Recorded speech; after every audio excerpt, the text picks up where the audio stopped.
Welcome back to Sci-Fi Book Trek. Today we'll be doing the top 5 of the books we've read this year.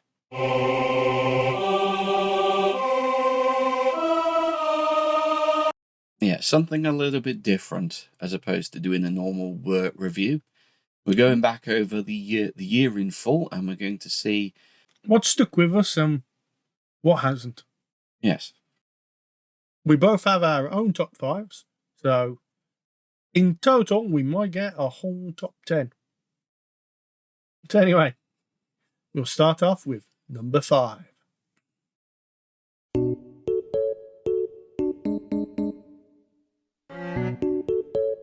My number 5 is Off to Be the Wizard.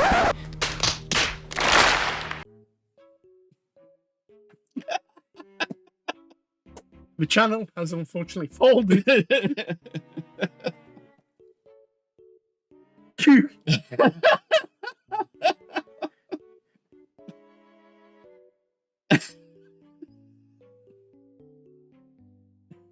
How? Like, how? I wasn't sure whether you were wanting to do a top 5 as to like what books we liked or what videos most impacted on us. But the thing is, I didn't hate Off to Be the Wizard. No. I tell you what. I still don't hate Off to Be the Wizard. No. We're gonna.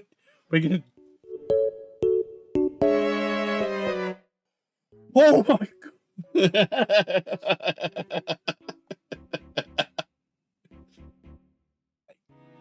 I think that's a fair reaction, honestly.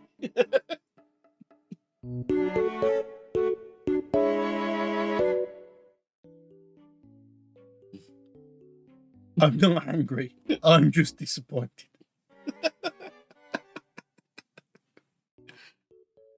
Right then, so explain. I still found it humorous. I actually went back over it after the video, and I think there's a lot in there that I think is funnier than you give it credit for. But yeah, it's your choice. It's your pick. Yeah, I just think it's more funny than you give it credit for, and honestly, yeah, that's my number 5. Also for the fact that when we created the video, you got so irate. If we're reviewing the books, we're also reviewing the videos, and that was one of the funniest videos I think we did. Worst book I've ever read.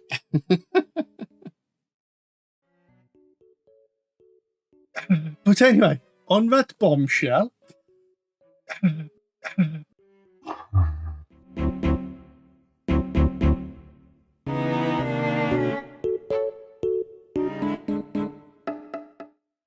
My number 5 is Monument. Okay. The by Lord Biggle Jr. Yes, the one with the Avatar alien type. Yes. They paved paradise, put up a parking lot. Yes. Although it seemed like a basic, generic, run-of-the-mill story, what it was going to be, it turned out to be different. Like, the outsiders were always outsiders. They weren't saviours. They couldn't fully understand what the natives they were doing. Mm. And they were just misreading everything they were doing. And it just felt like a nice, sort of, not miscommunication, but not understanding another culture's perspective. Mm. And I like how it took that idea that's been done a lot of times before and did its own thing. Put a new slant on it. Yeah.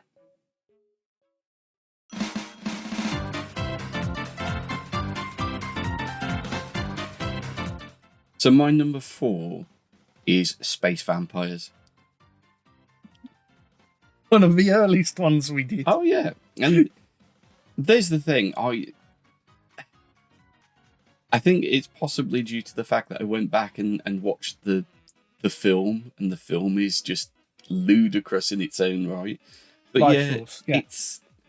It's got that cult element to it. That sort of, there's a touch of, well, not body horror so much as it's mad. It's a mad story that goes places and just ends up with a. Yes, it's an interesting take on like vampirism. Yeah, but I just think it's a fun romp, and it's just a bit mad in where it goes. Fair enough.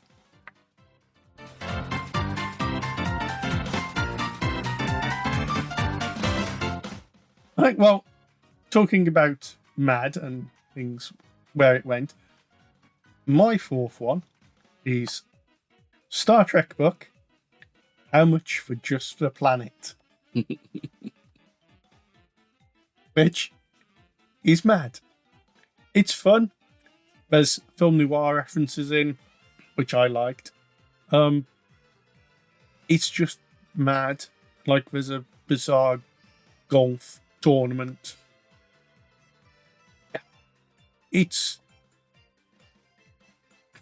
I would struggle to say it's full Star Trek, but it is delightful, charming, brilliant, and well worth a read. But mad. Mad.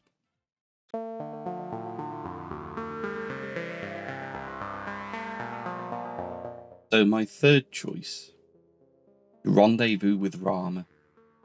Ooh, interesting. There's a grand scale. There's an absolute grand scale to that story. Like, everything is larger than humanity, larger than anything that's been going on. And the fact that it's boiled down into the smallest perspective of the captain, and the way that he has to deal with everything being so much bigger than himself. And he's only like I believe he's a freighter captain or a small time. Yeah. Yeah, this small time operator suddenly being thrust into the middle of this absolutely massive discovery. I think that appealed to me, and then seeing everything from the perspective of something so alien as well. And we never actually see the aliens, we never get an idea of what their motives are, but, you know, just trying to piece together that archaeology and from all this massive scale stuff. I'm going a little bit over the top on the grand scale of things, but I think that's what really came across to me in that story.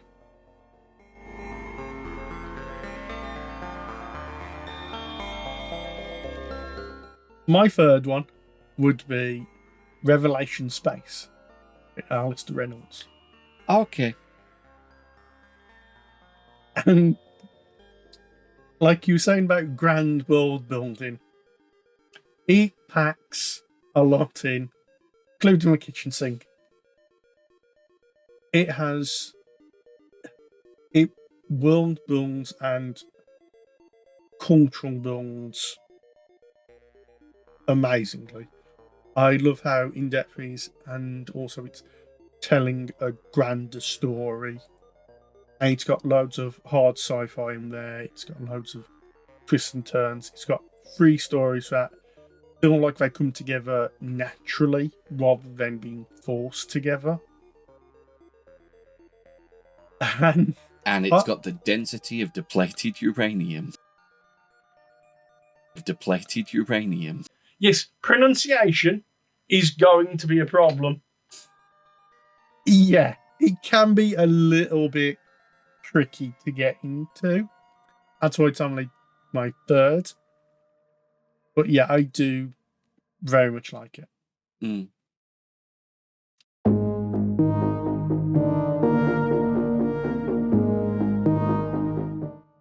My number 2 is The Martian. Oh, shit. Here we go again. Number 2? Yeah. Okay. Breathe. Okay. Yeah. Why? I like the story. I like the story that it's all of mankind banded together to save the one guy, Mark Watney, who's been abandoned. I like his ingenuity. The character's a cock, perhaps, but he's fairly capable of what he's doing. And it's interesting to see that he's not always the perfect guy. He does make mistakes, and any mistake that he could make could potentially lead to his end.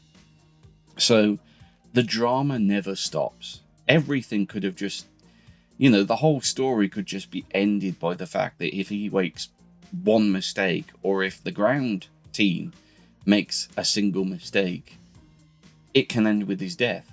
And there's that drama throughout the whole thing, and I think it leads up to a fairly, a well-deserved conclusion that, they do beat the odds and get him back to Earth. I can understand why it's in someone's top 5. Unlike another book I shan't talk about again. So that's fine. You get to live.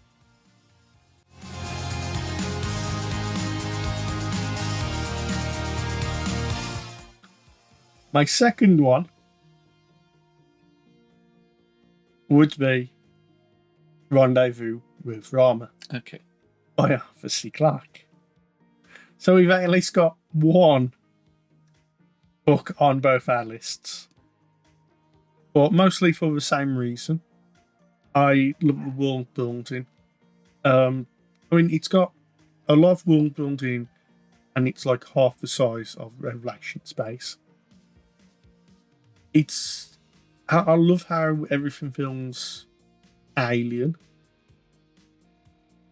And yet they're trying to work out logically what it could be. But it's still, at the end of the day, still feels alien. It still feels someone of a different set of like culture and mind has built this thing. Mm. And they're just trying to work out why or what. Like, that's just with all the little things as well in it. It's that mystery element. Yes. Yeah. And I love how it ends. And, humanity isn't necessarily the biggest thing in the universe. Mm. It's, again, the grand scale of things. Yes. You suddenly shrink humanity to this tiny mote in the dust of the universe. And It's first contact without the other side. Yeah. Which is incredibly well done. So. Anyway.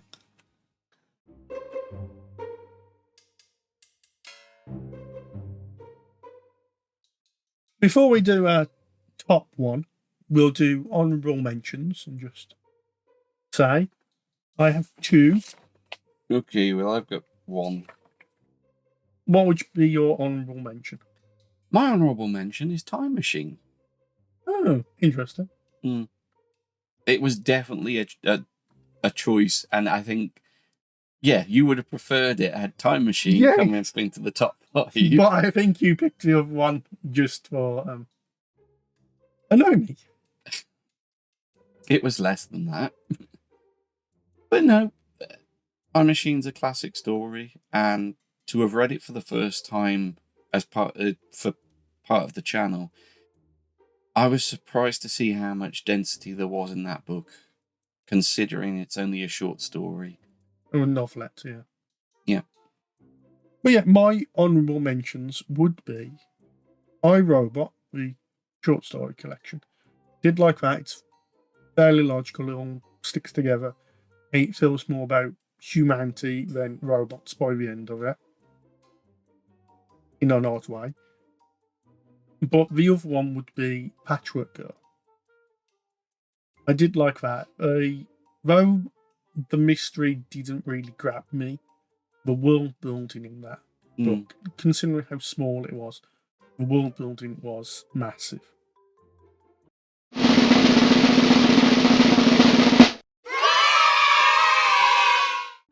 Well, mine's going to be a bit disappointing because my number one is one we've already mentioned, and that's Star Trek. How much for just the planet?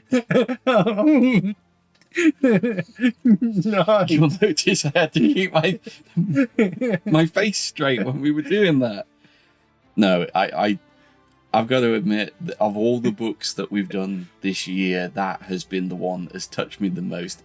It's a giggle from start to finish, and I know I get rather defensive about my Star Trek. I get rather defensive about the way that New Trek has gone. The Federation does not get to decide if a species lives or dies. Yes, we do. We absolutely do. There are some times when you have to sort of drop everything and do a musical episode. But that is a one-off, that for me, that's a one-off thing that you can kind of do if you've got everything else in place. Strange New Worlds can do that because I think Strange New Worlds has got itself in place.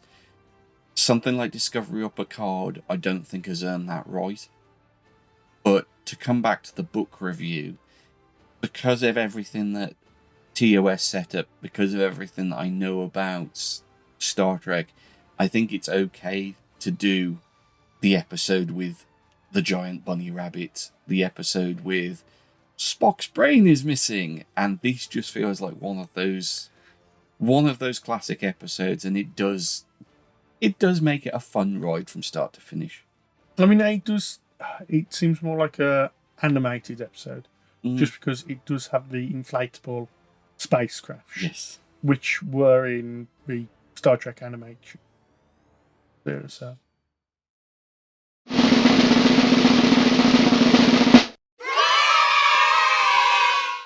My number one has already been mentioned. It is The Martian. Time Machine Yeah. by H.G. Wells. It's a brilliant book. It sets up its, time travel brilliantly, simply. It all feels very cozy in like a Victorian sense. And it's all about this man trying to sort of escape the time he was born in, but also curiosity for curiosity's sake. He's got no other drive.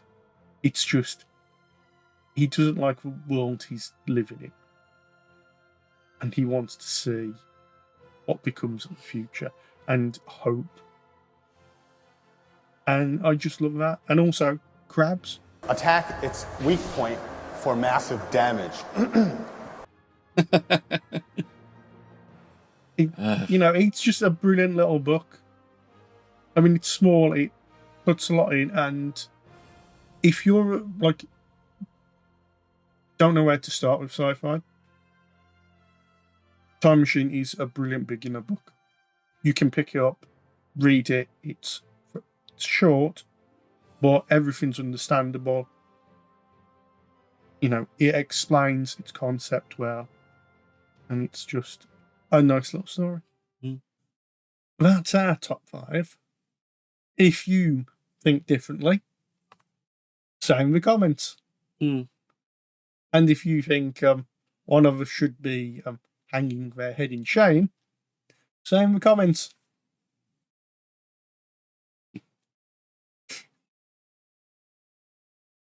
Bye. Bye-bye.